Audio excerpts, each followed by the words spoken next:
Hello and welcome to my video tutorial on Oopsie, one of the starting point boxes on Hack the Box. My name's Adrian. I've created a few other videos going over these starting machines, at least the free ones, and I've done a couple of normal machines as well. So I'm looking to create a video tutorial for as many machines as I can really in my spare time.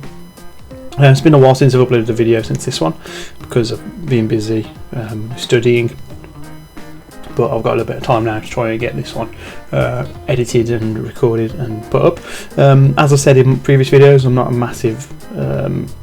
massively experienced hacker at the moment, so if I do say something wrong or get something wrong, I do apologise.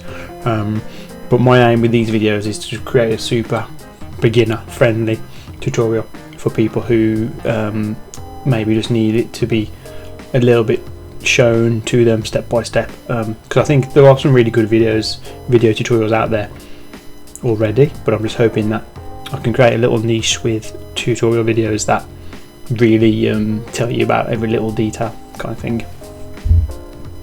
So first off, what you want to do is set up the Kali Linux virtual machine.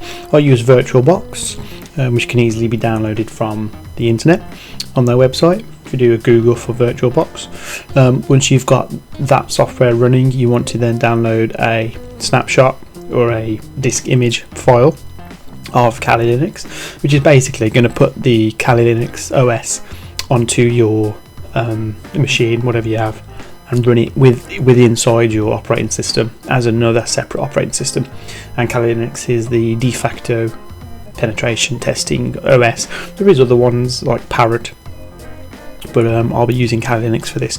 So once you've installed Kali Linux like I have, you should pretty much get the same thing that I've got on my screen, and you'll see that if you go from a clean fresh install, this should be the same process that I go through. So if you do have any errors that you run into, any mistakes that you can't seem to fix, then hopefully if you reset your machine to this initialization, the first setup of the OS, and follow what I do, hopefully you should be able to overcome any difficulties.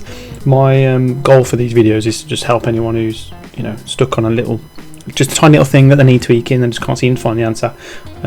So hopefully these videos are quite in depth so that I can cover everything, and you'll be like, oh, I see now. And yeah, if it helps anyone, then yeah, that'd be great. So let's jump into it. So the first thing you're going to want to do is sign into Hack the Box. We use this Applications tab in the top left, the little blue and white icon. Hop in Firefox or whatever browser you want to use, but I think Firefox might be the only browser installed by default on the Kali Linux machine. I think Firefox is the best anyway, it's my favourite. I like to put this to the left and it'll snap and take half the screen. And on the right hand side you'll see me use like terminal. So just type in Hack the Box, and while that's loading I like to download a text editor called Sublime. So just literally type in Sublime in Google. You'll be able to search for the text editor, and we're going to download that in a second. Click on this blue button, Install for Linux, and it will show you a page of commands which we can easily type into terminal and get that Sublime. I realised here that when you have the screen minimised, it's harder to log in. I think it's underneath the cookies thing, but if you've got the screen maximised, you can find the sign in button more easily. And I'm just going to skip this video so you don't catch my credentials. Okay, so once you are in with your account, I'm going to click on Labs on the left, and then Starting Point, which is like the most beginner friendly machines. Pathfinder we've done, Shield we've done, Vaccine we've done, and Oopsie is the one we're going to focus on today. I've done them in reverse order of the available ones that you can do for free, because I'm weird like that. So make sure we click on this red button first, connect to HTTP, Hack the Box, click Starting Point, click Open VPN, which is going to allow us to use terminal and everything like more traditionally. The UDP and TCP doesn't really matter, so we're just going to click the green button to connect. It should then prompt you with a download, and it'll say open with. Don't want that, you want save file. We want to save this file to OVPN file. Once we saved it, it should go to your default downloads space, which will be probably home, down, and then downloads. Home is in like where your user account is, and then the downloads folder. And then you want to click on join machine. I was on Pathfinder, so I had to leave that machine first, and then I had to Oh, I clicked the wrong button. Yeah, so I had to leave the other machine I was linked to, and then click join machine on Oopsie. I don't know why I'll check that red button, because it's not going to go from red to green until we've connected with the VPN. So there you go, join the machine, and the Oopsie has 10.10.10.28 as an IP address. So I'm just opening up terminal here. So I've just paused the footage here for a second to explain terminal. It's the black button in the top left, and then I've clicked the window, dragged it to the right, and it snaps to half the screen. So half my screen is Firefox, half my screen is the terminal, and then you see me quickly open up different tabs, different terminal tabs. You can do that by holding Control and Shift and pressing T. So I did that a few times, and then if you want to navigate between the tabs, you can press Control and page up, page down. I can't remember if it's Control and Shift and page up and page down. I don't think it is. I think it's just Control on its own. But either way, you can use your mouse. You can click on File, New Tab. You know, you don't have to use keyboard shortcuts. So I just thought I'd point that out.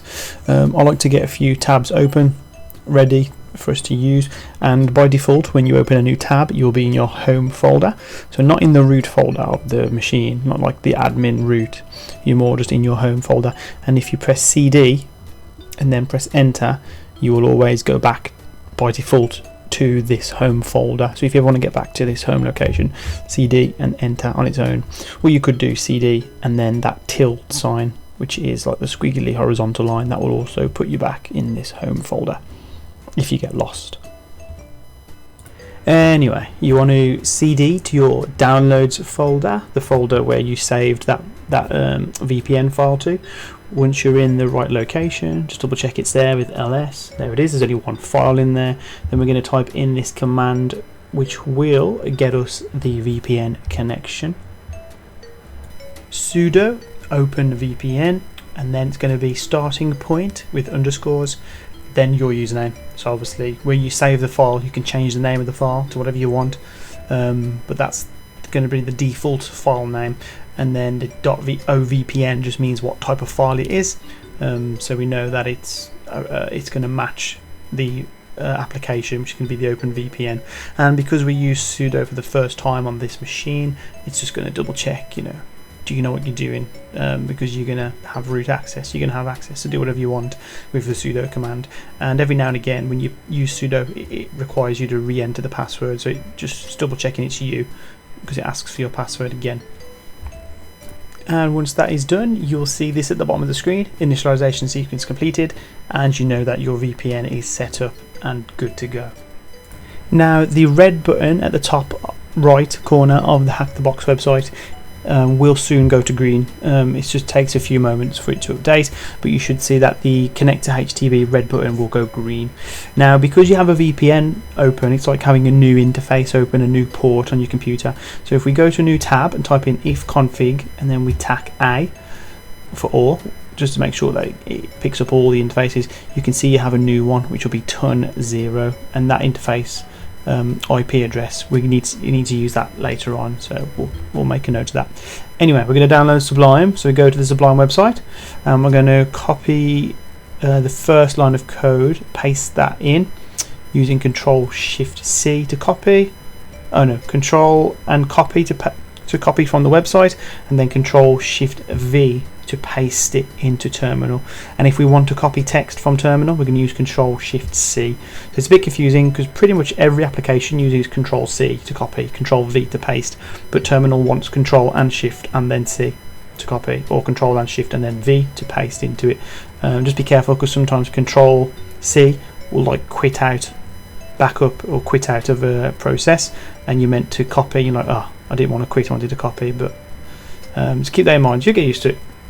So I'm going to just pop the 10.10.10.28 address into a web browser, and we can see here that it does have a web app up and running. So it's always good when you get an IP address to just double check, is there anything open on port 80 or 443, which is going to be a web page If it's port 80, of course, it's HTTP. If it's port 443, then it'll be HTTPS. Both very similar. It's obviously the difference in the encryption, which I bet most people already know about. So let's have a look around the website while Sublime finishes installing. Once Sublime is installed, just type in Subl, S-U-B-L, to open up Sublime, or you can find it using the Applications button, typing in Sublime. And then to open up some new tabs, it is Control and N, I believe. Control and N for new. But you can just as easily go to File and click New Tabs. Here, somebody had requested to reset the machine. So me not having started it yet, I just said, yeah, sure, if you want to reset it, because sometimes they can get messed up and they need a repair, they need to be refreshed. So within my tabs on Sublime, I like to have one tab open for the machine itself, and I like to have one for anything else on our side. So yeah, my IP, according to my VPN TUN 0 interface, is 10.10.14.151, but yours will be different, so make sure you put your own new IP address in that you get thanks to the VPN connection. You don't need the ETH01, that won't work. You need to use the VPN connection. And as you can see in my notes, I just like to get myself organized.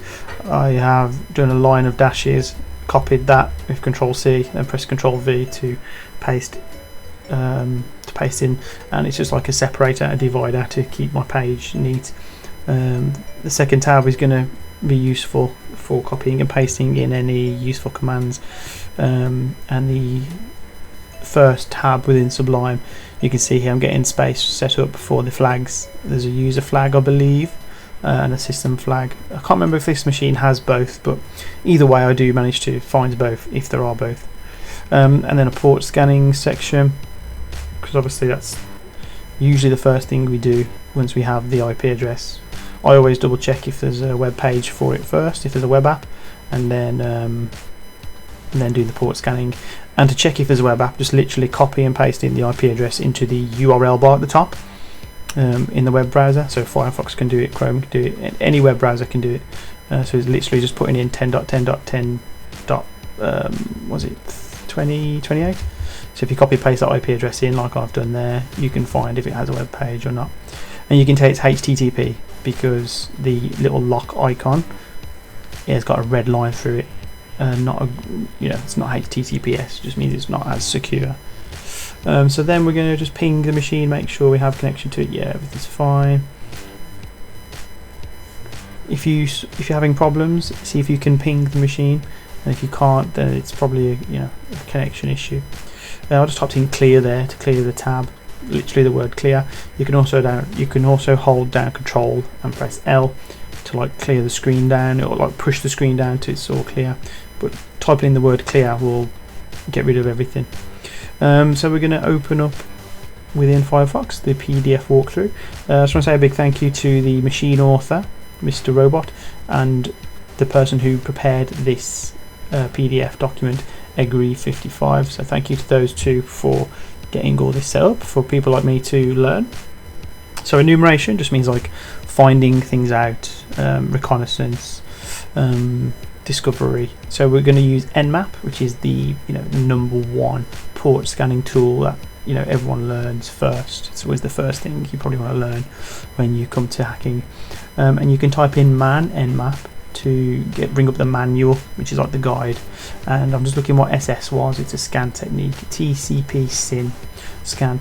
And then what the capital A was. I think the capital A was for like if it tries to find the OS, tries to see what services are running. Where is it? Capital A. Don't forget to use these options or these flags. You need to put that dash in front of it, or attack. Yeah, A is OS detection, version detection, script scanning, and traceroute. So I'll do a nice combination of enumeration scans to see what else we can find out. So we type in nmap, don't need sudo for this. TAC SS for the scan type to be a SYN, TCP SYN, and then the A to find out some more things about the OS, and then the IP address. Oh, you do need sudo. Sorry. Yeah, it's just told me off. Forgot about that. So put sudo at the front of it, type it all in, Give it a moment, and it's going to search for like 1,000 ports, I think. Just like the 1,000 common most ports. You can specify what ports you want. You can specify all the ports. But I think if you just leave it as default, it searches for the 1,000 most popular. I do know that -F, capital F, would just do 100 instead, because F stands for like fast. But that wasn't too quick anyway. I mean, that wasn't too slow anyway. So here you go. So I've found out that port 22 is open for SSH. Port 80 is open, as we knew already, and there it confirms it Apache, which is a web application, which is that website we saw. And those are pretty much the only 2 ports that seem to be open. So I'm just copying and pasting that information into my notes if I need to refer back to it later. And then traceroute shows us how close we are logically to the system. We're only 2 hops away, so from our machine to the router, and then from the router to that machine. Pretty close logically, not geographically close. And we can see the OS is Linux. But we can probably figure that out though, based on the fact they're using Apache. It's more likely to be a Linux, Ubuntu by the looks of it, which is another type of operating system. Like Kali is like a type, like a distribution. Ubuntu is a different kind of Linux distribution. Anyway, let's just having a look at the website, see what we can find out. And it mentions having a look at this. Please log in. So that gives you a clue that there's kind of like going to be a login page. Can't see anything else of interest, so let's send a request to a web proxy such as burp. So a proxy is like something that acts as an intermediate between you and the target. So it will do something on your behalf. So I might say to burp, "Oh burp, can you open up this web page for me?" Burp will go and do that, but because it's acting as an intermediate device between us, so to speak, it's software, but it's acting as that piece in the middle. It can pick up things. So OWASP Zap is another good one as well. OWASP Zap is totally free, whereas Burp has free edition, community edition, and a paid version. And OWASP Zap has all the features that you don't have to pay for any of them. But with Burp, you do have to pay for, like, I think the scanning feature. But it doesn't mean it doesn't come in useful. It certainly comes in useful. Burp does. I think I prefer it. It's just neater to Zap. So I'm going to turn intercept off. I'm going to go on to browse, because it's going to open up a new web interface. So this is kind of like Firefox, but Burp's own version. It's a totally functioning web browser. It just saves having to set up the proxy, because you can quickly set up the proxy through Firefox, and that's not too difficult. But it's a little bit quicker to just open up Burp's own browser, that you don't need to configure the proxy settings. And configuring the proxy settings sounds confusing and tricky, but it's not. It's really simple. Anyway. Because we've connected to that 10.10.10.28 through the Burp browser, we can see here that it's already started to find some web pages, and most of these aren't very useful. You can see there's a lot of JS, which is like JavaScript, or CSS, which is cascading style sheet, which is just like telling the HTML pages how to look. So the CSS and the JS probably aren't going to be that useful really, because they're more for the style of the website, like how it looks. However, though, we do see there's this CDN CGI login. So Burp does manage to crawl the web page and find that there is a login page here, kind of thing.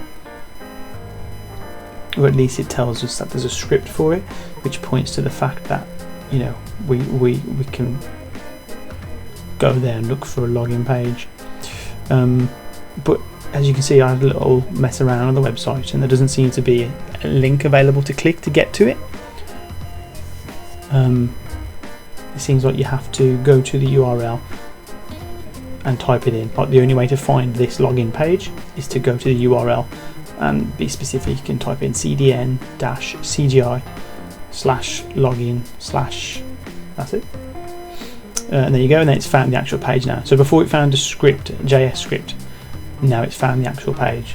and you could use Burp Suite or GoBuster to try and brute force and find that manually. Anyway, from a previous machine we know login details, megacore, and a password of 4admin, spelled with the I, spelled with the 1, exclamation mark, exclamation mark. Now that username and password you wouldn't know because it was found on a previous machine, on the first machine, because this is number 2 in the starting list. So don't worry about not knowing that. That's just something you have to take for now because we're supposed to have already found it. So yeah, within the credentials I'm just making a note of that username and password because it'll be easier for me to find. I can come back later and just copy and paste from that Sublime if I need to, as opposed to going and finding it in the PDF. And we can probably guess here that the username, as I found earlier, is going to be admin, because there's an email address that says admin at Megacore. So the username is probably just admin. So we type that in, and then we type the password in, and yeah, lo and behold, it worked. Manual brute forcing there when you guess what the password is based on what you know. Automatic brute forcing kind of thing is if you use like Hydra, or you use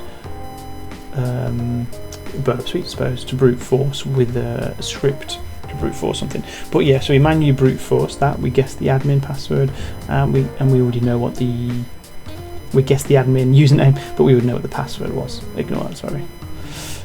So yeah, we can see here that if we maximize the window, we have a few options at the top. We just do some enumeration, see what we can find. We can see we are admin with the access ID of 34332. There seems to be some kind of car table, some kind of client table. Actions. This action requires super admin rights. So there is other stuff we can do, but we need to be super admin. So we need another level of escalation of our privileges. Okay, so hopefully in your Burp Suite you'll see all these different files and folders that it's found while it's been kind of scanning it passively in the background. But make sure you're using Burp's web browser. If you're using your standard Firefox, it won't work at the moment, but if you use the Burp one, it's already set up to work and to find all that information as you're going. So looks like we might be able to trick the web app into thinking we are super admin, because at the moment it thinks we're just normal admin.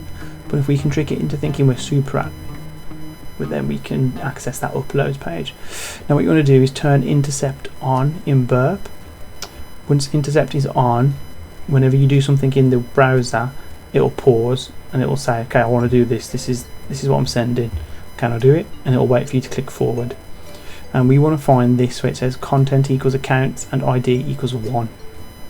So if you go onto the web browser, Burp web browser, and you click refresh, you see it starts to tell you this information within the header, the HTTP or the HTML header.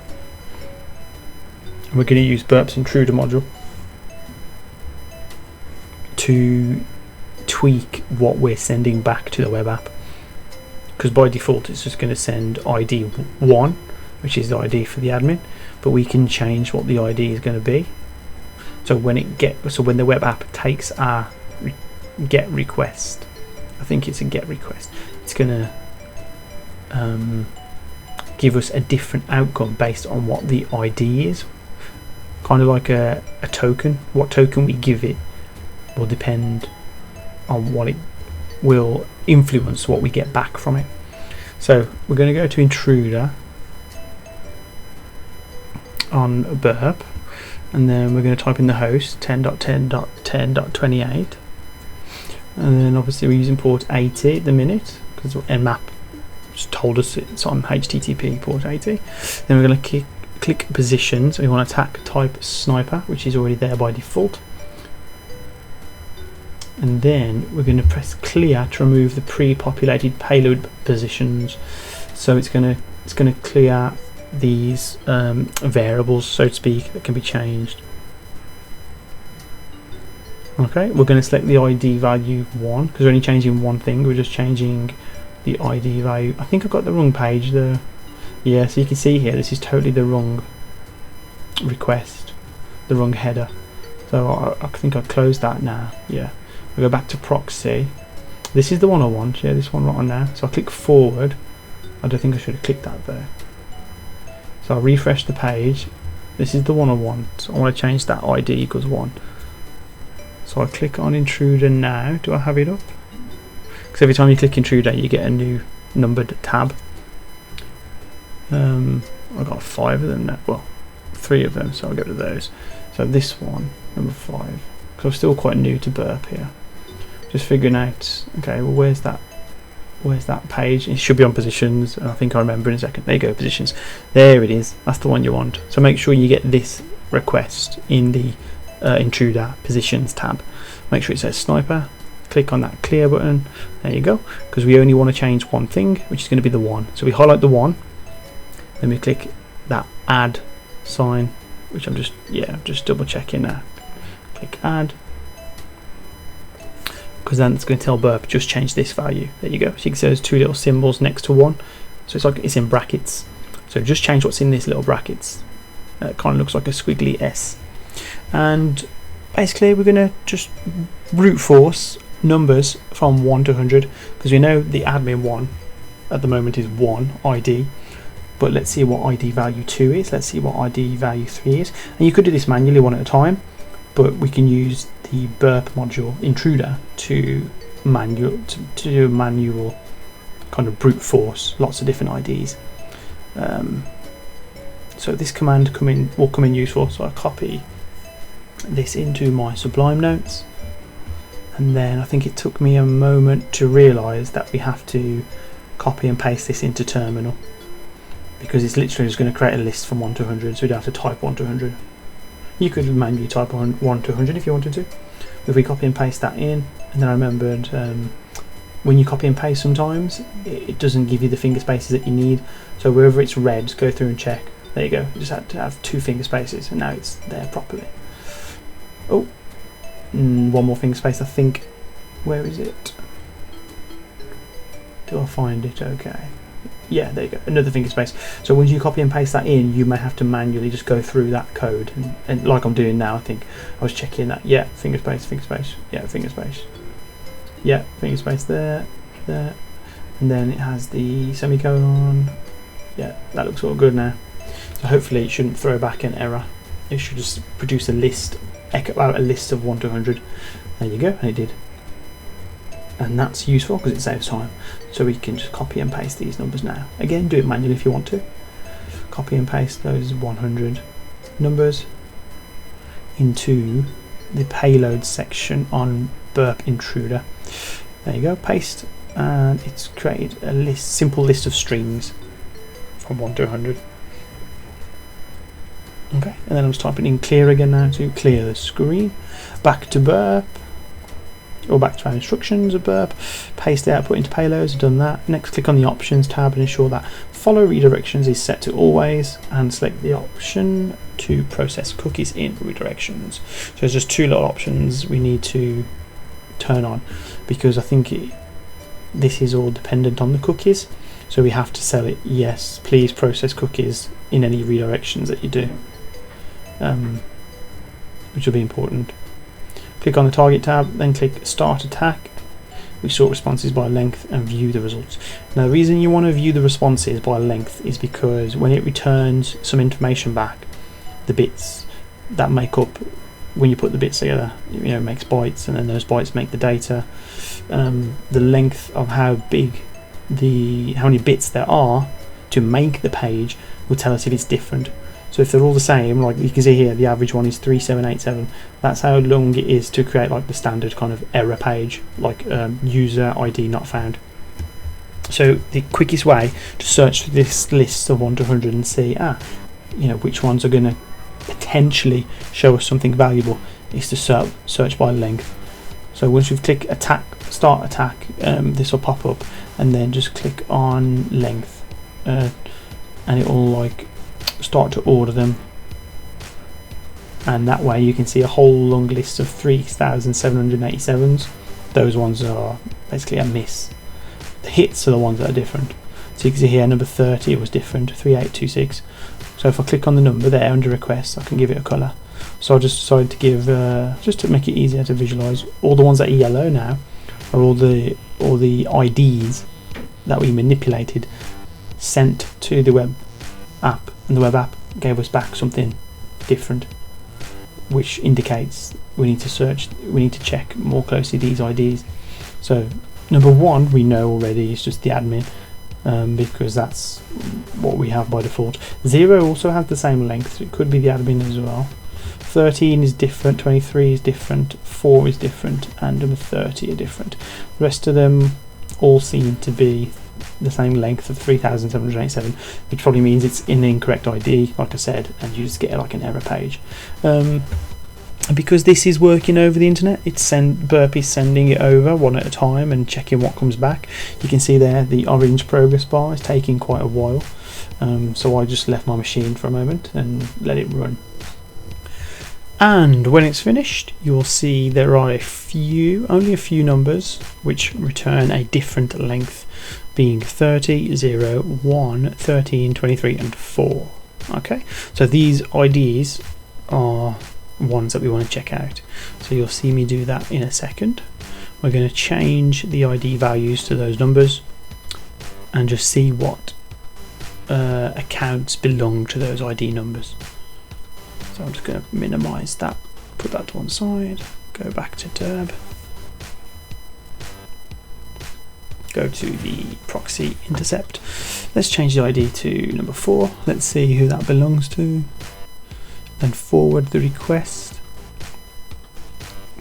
As you can see, it's still waiting, so let's forward it, and we get John. So ID 4 is John, but John isn't a super admin, so we don't really want that. That's not important for this purpose anyway, so let's try a different one. The next one was number 23, so I'm just going to mark number 4 as green, which means I've checked it.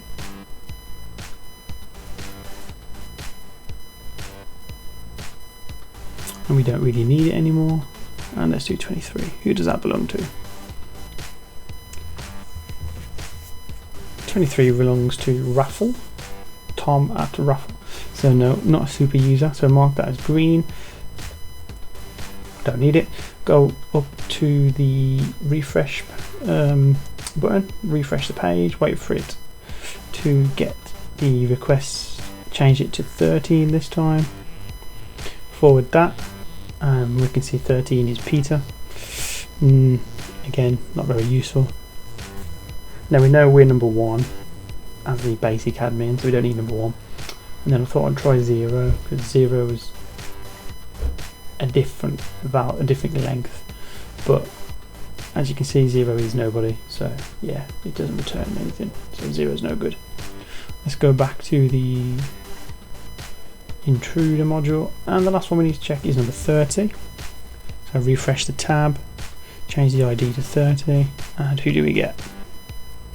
Super admin. Bingo, that's who we need. And we get the access ID 86575. So we're going to copy this and keep this handy within our notes, whether you keep it in Sublime or Vim, any text editor, or even if you write it on a piece of paper, it's up to you. But it's just good to keep notes of what you're doing in case you get lost or you need to refer back to something. But the most important thing here we need to keep track of is the user ID 86575, because that will come in really useful. That will allow us to access that upload page and have access to the upload functionality. So now then we need to access the uploads page, but I didn't entirely understand what to do at this moment. I was still new to it. So I do mess up a little bit here, so I'm just going to skip ahead in the footage a little bit. So what you want to do is click on the Uploads tab within the browser and make sure you can see what I just saw. Don't click this Account tab, okay? We don't need to go back to this Account tab anymore. Yeah, we don't want this where it says content equals accounts and ID equals something. We don't want that, okay? If we keep going back to that, it will give us the original admin user number. We don't need to do that anymore. We need to go to the content equals uploads. Okay, So click on uploads, wait for it to get captured in burp. So I just cleared out the previous ones. Here you go. Content equals uploads. Cookie user equals. This is what you have to change, okay? To the new value that we found out, which was 86575. Okay, the role equals admin doesn't matter. That doesn't make a difference. Just that number, the user number. Now we should be good to click forward. Yes, perfect. We get access to the upload functionality.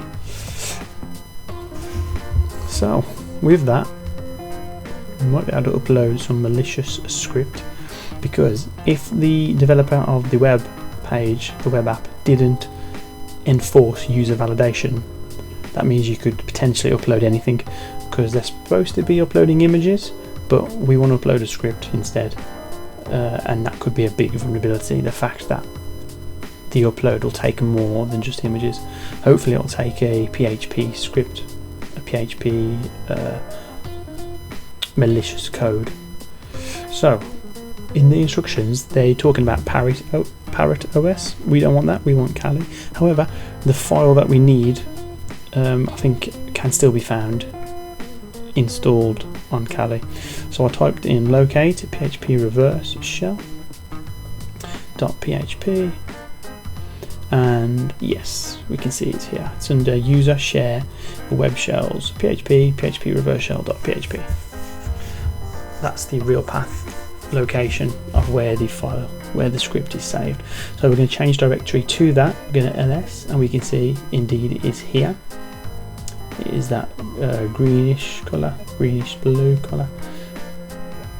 I'm just going to check what kind of file it is, but we know it's .php. Something to do with very similar to Python, I think. But we can see it's ASCII text. So if it's ASCII text, you can cat it out. Let's just have a little poke at what's in it. And we can see here a lot of code, and the lines that begin with / are comments, just telling us, the reader, what's going on. So those aren't exactly code. So a lot of it to start with, look, is just all comments. All that's just human readable only. But we do see here we have to change this, the IP, and change this to port. You don't actually have to change the port, you can leave that as 1234, but we've definitely got to change the IP address. So let's just clear the screen there. Okay, so I'm going to copy this file, because I don't want to mess around with the original one in its original location. I'm going to copy it, create a new one, and put it somewhere more memorable for us to use today. So copy, then the name of the file, then a finger space, and then the location of where it's going. It's going to go home, documents. We're going to change directory to go there, home, documents, ls, make sure it's there, and sure enough it is. Then I'm going to make a directory called Oopsie, the name of the machine, and we're going to move mv the file into Oopsie as well, just to keep it nice and neat, so we know it's in this, within this machine. It's useful for this machine. ls php reverse shell.php, there it is, it's in there, and we need to go in now to change that IP address, because it's like giving someone your mobile phone, but you only want that person to phone you, so you give them the mobile phone, but it's only allowed to phone one number. So we open up the file in a text editor, Sublime. You could use Vim or V, I use Sublime. Open it up using Subble, then the name of the file, scroll down to where the IP address is, and they create a variable in the file, in the script. The variable's called IP, and it's set to the loop back address, but we're going to change it to 10.10. whatever is your IP address. So don't copy mine, it won't be 14.151, it'll probably be something else for you. Just make sure you find the IP address based on your VPN connection. Remember to use ifconfig to find out what your IP address is on the TUN0 interface. Okay. Once you have saved the file with the updated IP address, make sure you press Ctrl S or click File Save. Then you might want to cat out the file in terminal and just double check that it's all there, but the IP address here has changed to your IP address. And take a note of the port. Just keep it as 1234 as default. You might as well. You don't have to change it. And like I said, yes, make sure you use ifconfig to double check that your ton0 IP address is the one that you put into the script now. Yeah, just don't forget to save it. If you don't save it in Sublime, it won't update it. So make sure you save it, file, save as, save whatever, and then close it if you want to be sure. Because when you close it, if it's not saved, it'll double check. So yeah, we're pretty much good to go now with uploading the script. So if we go back to, let's get rid of that. Let's go back to the browser. Here you go. We're going to click on choose a file, and then we're going to find the script we just copied and changed, and then we're going to upload. So I accidentally clicked upload here and it was the wrong button, and I messed up a little bit. So I went back to this page. Okay, so on this page here, click choose file. I saved the one I copied over into documents, into Oopsie. Here it is. There you go, you can see it's now there ready to go. Click upload. Okay, it's going to get captured. Go back to burp, the proxy, and we just need to tweak the cookie user because it's trying to send 34322. But we don't want to send that because that's not super admin. It won't accept it. It'll only accept the cookie user value to be 86575. Remember, so we just got to, every time we try this upload business, make sure we just give it the correct cookie value. 86575, so it will be accepted as the super user.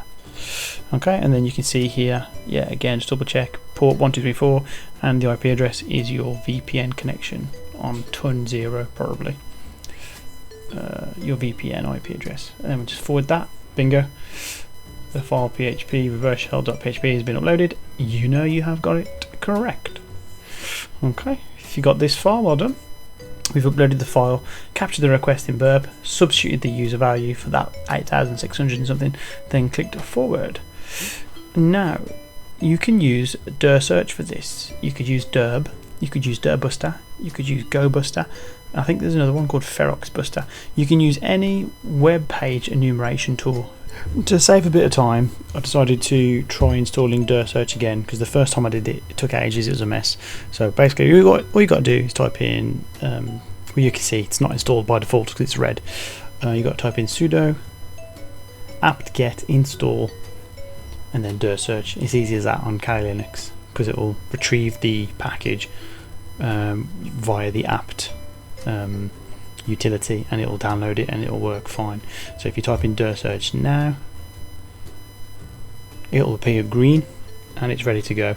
It took me, for some reason, a few minutes to figure out how to install it when I did it before. So I just cut that footage out and I've gone straight to showing you this because it's dead easy to install and to use straight away. Okay. And once it has been installed, we're going to type in dir search -u for the URL, http://10.10.10.28 for the target, -e, and then PHP, which means we want it to find PHP files.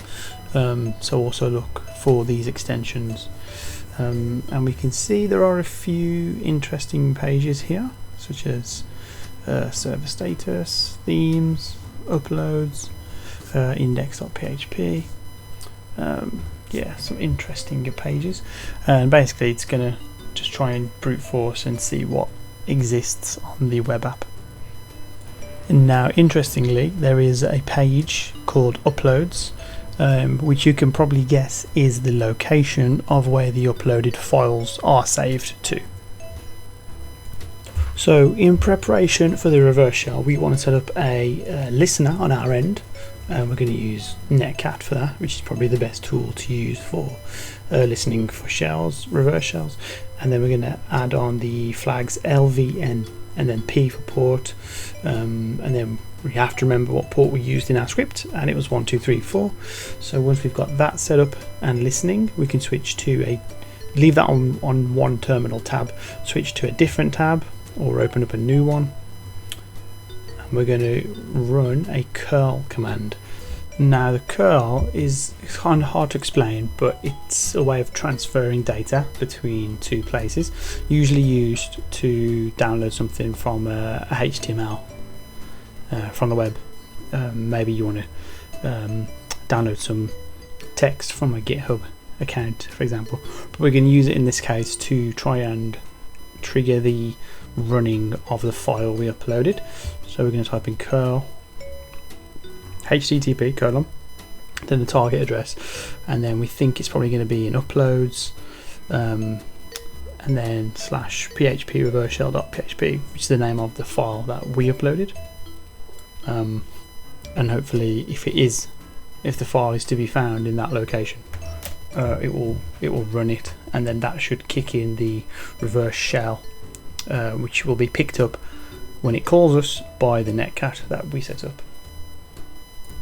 Now I was messing around with it for a while and it didn't seem to work.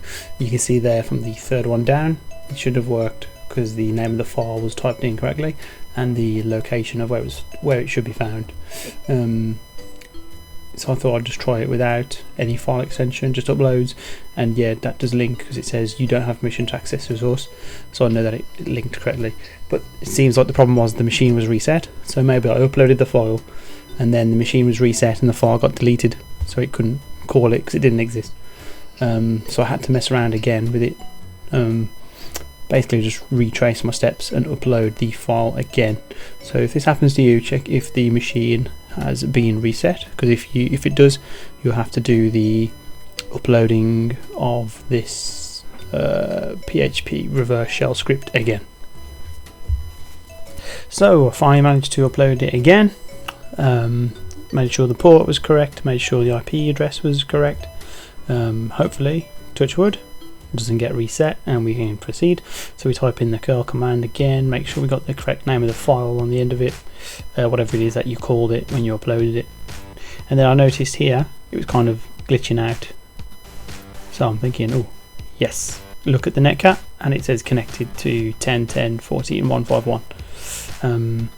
So it seemed to have the curl seemed to have kicked off the script, got it to run, and in that script it calls back to us and the netcat picks it up. So we type in who am I, and we can see we are www data, which is not authority root, it's rather a user account, and sure enough the instructions do say that we should be www data, and then it gives us some instructions to try and upgrade the shell, but I don't think this quite worked. I think part of it did. So shell equals /bin/bash script, and then we can put quiet mode on with the -q dev null. I think I lost connection, so I had to run the cat again. But if you lose connection, set up the cat again, and quickly in a different tab run that curl command again. You can quickly get connected as long as the machine isn't reset. So yeah, try to upgrade the shell, and that bit seemed to work. Look, I seemed to manage to get a better shell there. And then Control Z though didn't work. I don't know whether you have to type in the word Control Z. I thought you had to hold Control and press Z, but that seemed to just disconnect me from the netcat, and then kind of did this, which I think is putting the netcat in the background, but I don't know how to manipulate this yet, this Control Z utility. So I think in the end I just Control C out of there, because it was kind of, it felt like it was glitching.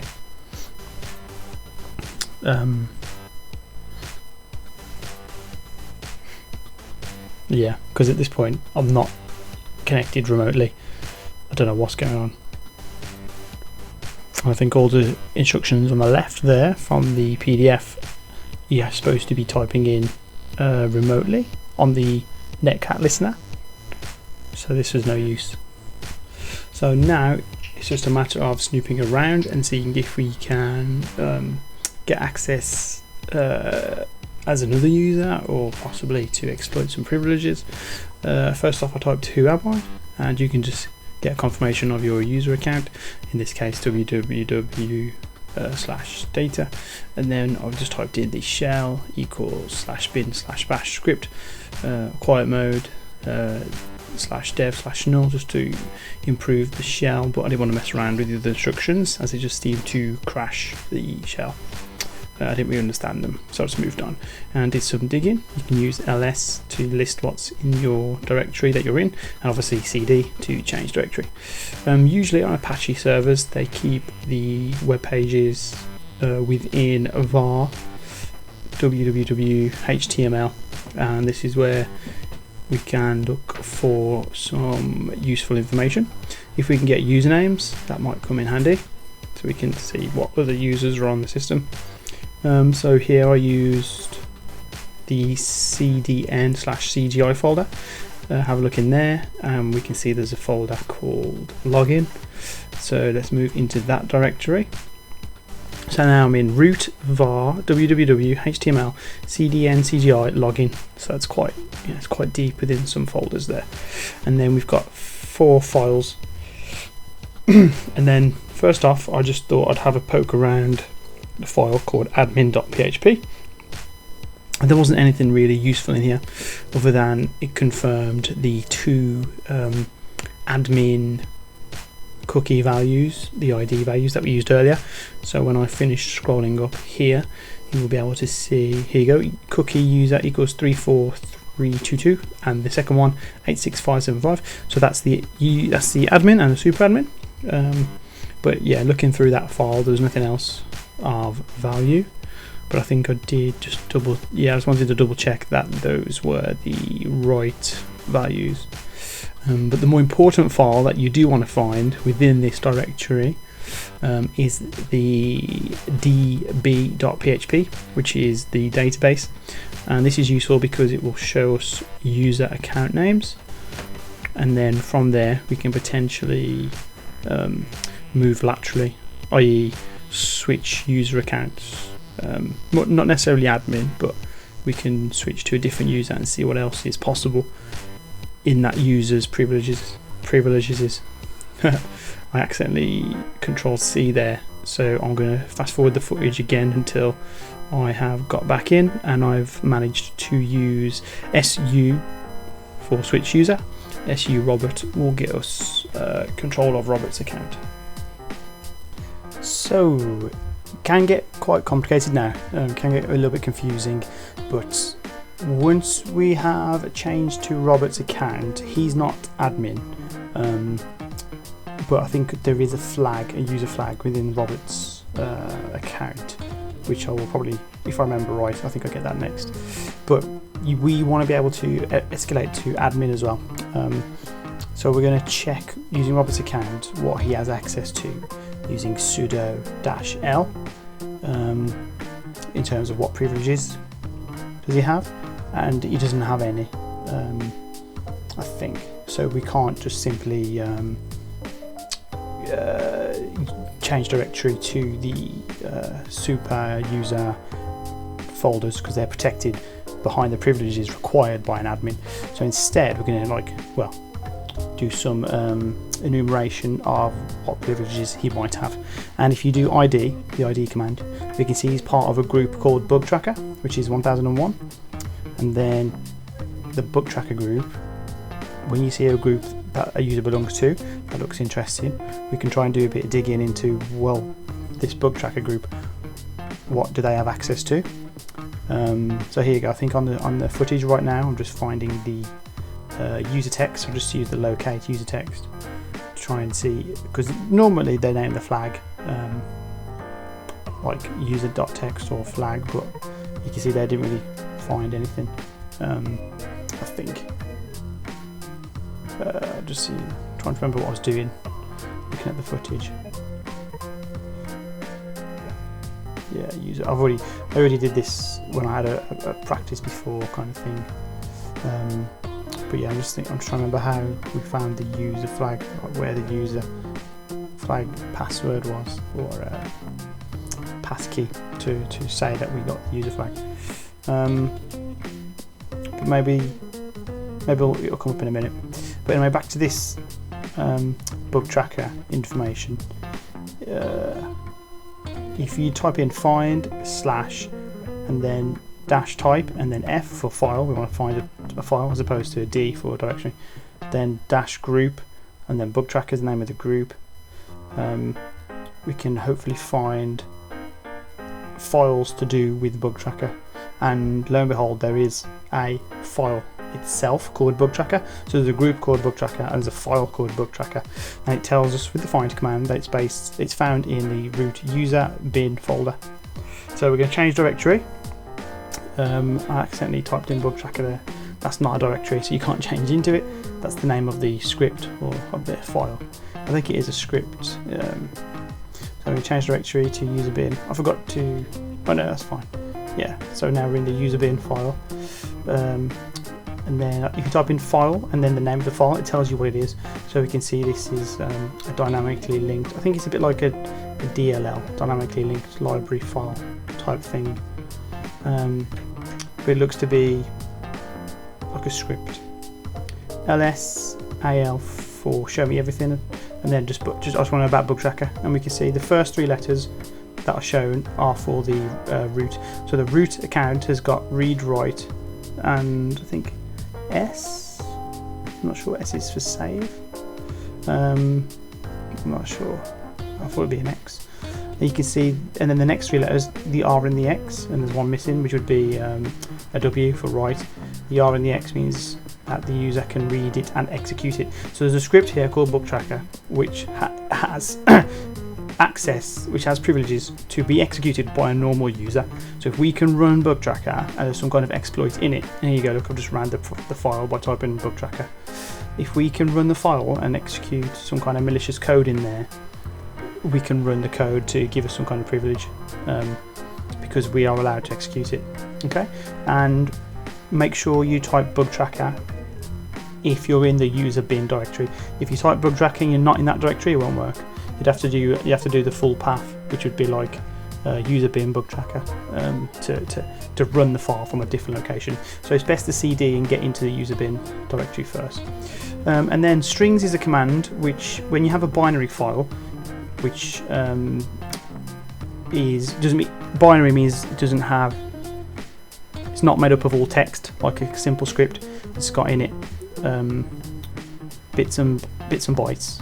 That can't be, when you do cat, it'll just be like gobbledygook, because cat only shows you text. But if you type in strings, it's a bit like cat. It will show you what's in the file, but it will show you just the strings. So it'll get rid of all the bits and bytes and whatever that it can't read as text, and it'll just show you the text. So if you do string and then a file, it's a good way to see what maybe the file is trying to do. And straight away here you can see that it uses the cat command.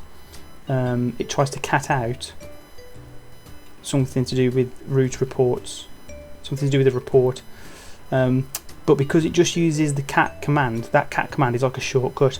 Okay, it's not the absolute path to the binary cat file, because cat file itself is a binary file. It uses the relative like shortcut command. So the absolute file would be like root or slash user slash bin slash cat, but instead it just uses the shortcut just cat. Okay, so what the PDF here is trying to tell us is that if we can manipulate where cat is found, we can inject a malicious code called cat, and instead of the normal traditional cat being run, this bug tracker script will run our version of cat, our malicious version. So to do that, we need to use the export command, and if you just type in export on its own, it's quite useful. It'll show you what all like the variables are. I think they're environmental variables or something, but you can see path is one of them. So like path is used by everything. It's like a variable that can be used by anything within your machine, and we're going to do path equals /tmp : $path, which means in the path we just want to look into /tmp and whatever's in path. So basically we're just adding path to what's there. You could type in path equals /tmp on its own, which means it will just look in the tmp folder. It doesn't matter. So then we're going to change directory to tmp, which just means like a temporary, like there's nothing in there at the minute. We're going to echo bin /sh, which is a shell script, and it's going to be a shell script that's root. And then we're going to do that arrow cat, which means put that in a file called cat. So we have created now a new file called cat, and what's in it is just literally /bin/sh, and then we're going to change the privileges to allow it to execute. So we do chmod plus x cat, which means in the file called cat that we just made, I want it now to be able to be executed, because originally, if you check its permissions before, it doesn't have execution by default, it just has read, I think. Read and write. So we add execute, so it's allowed to be executed as well. So now what we do is we go back to bug tracker, we start it up, it asks for us to provide a bug ID. Doesn't matter what number you type in, because the script, boom, as it reads the script, it hits that cat file, that cat command, but instead of being able to get the traditional old-fashioned cat, it gets our version of cat, and it runs that instead. So it kind of like breaks the script. So even though I put bug ID number 1, which should bring out some information, whatever bug ID 1 is, it can't do that. It kind of crashes and bugs out, so to speak. I think when you get that pound sign as well, see I've got the pound sign now, I think that means I am root. I can't remember. I'm just double checking the footage now.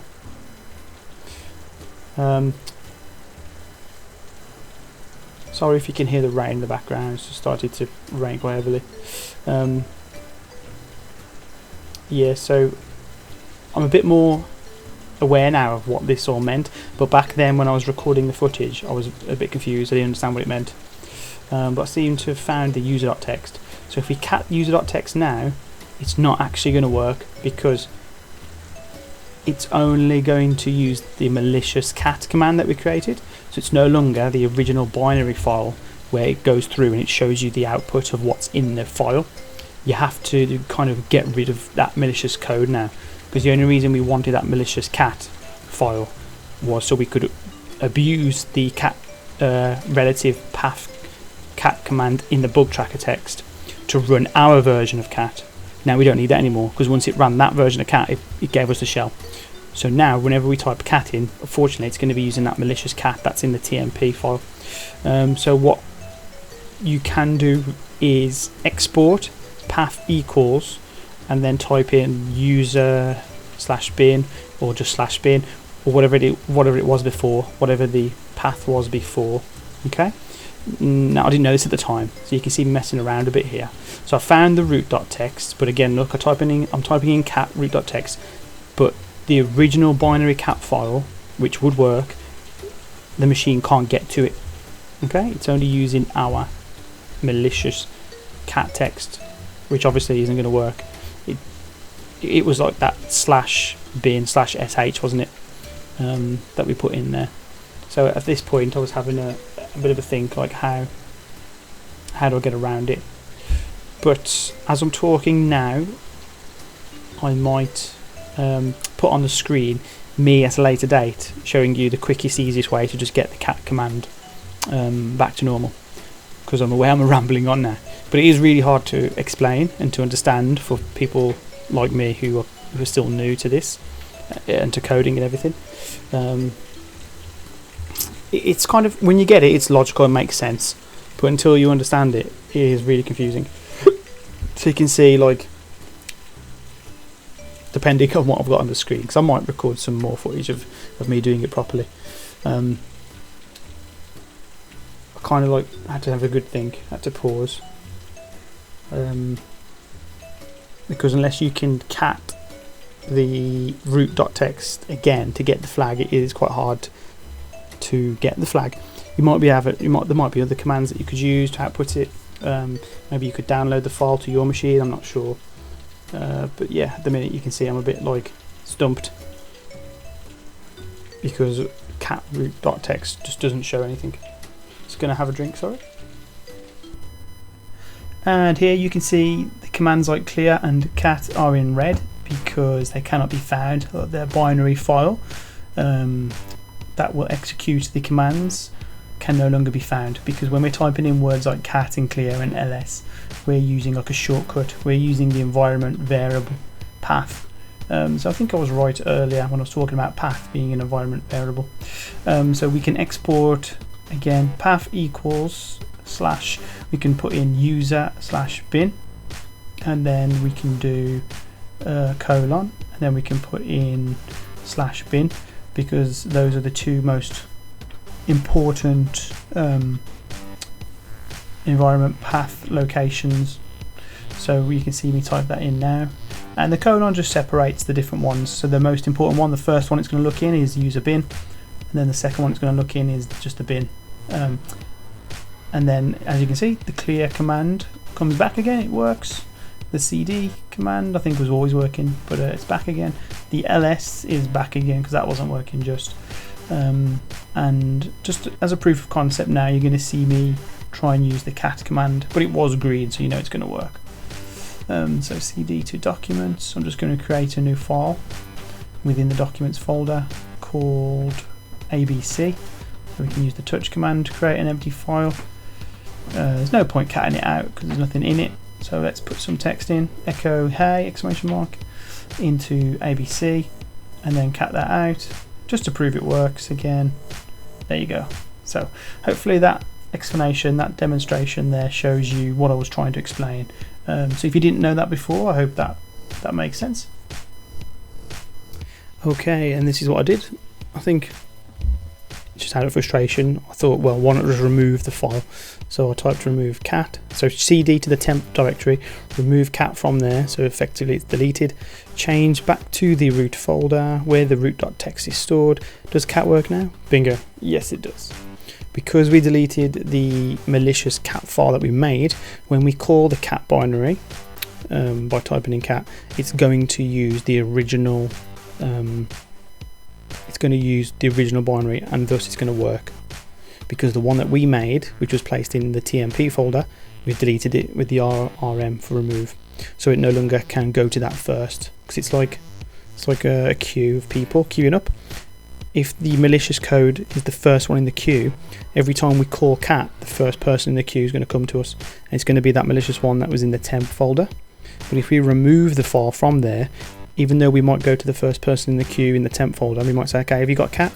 The first person, the temp folder, is going to say, oh no, I don't have a cat. Go to the next one, and then the next one is or it might be the one after it or the one after it, but the next one in the queue, eventually in the queue, the person will have the correct cat binary that we want.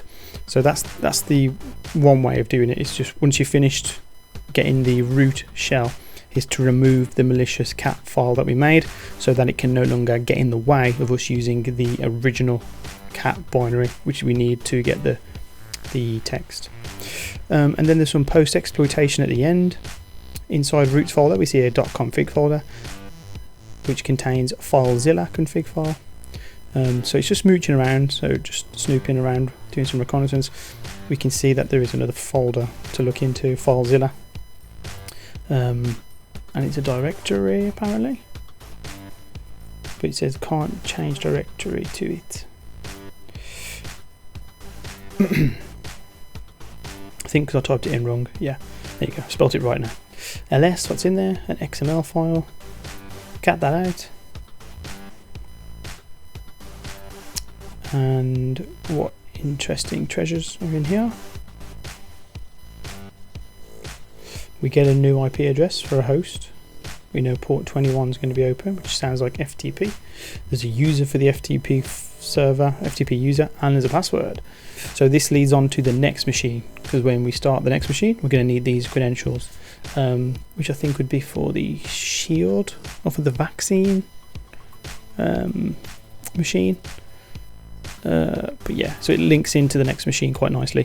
But if you do that machine first like I did, then the PDF will tell you these credentials, so you don't have to do them in this order if you don't want to. And that's pretty much it really. I'm going to just skip ahead now until the end. Don't forget to paste in your flag and submit it to Hack-the-Box. And it says error for me because I've already done it, but it'll say success for you and give you a tick, and that's the Oopsie box finished. One of the easier ones actually. It was just that in the PDF there are some little things there, especially at the end, where it doesn't quite tell you what to do if you're not sure. So you do need some of your own Linux terminal kind of programming experience really for this one. So I hope I managed to explain that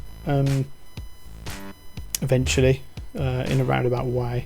I know I was explaining it for a while, but it is hard to wrap your head around at first. But I think the best thing to do is to type in export, like I mentioned, and you can kind of see how there's all these variables there which are used globally across the whole machine. And path is one where it looks for when it calls cat, it looks in the path variable to where it can go get it, I believe. It might not just be cat, but cat uses that. So yeah, I'm just going to shut all this down now and revert the machine when I finished back to its original state, ready for the next box. So thank you for watching.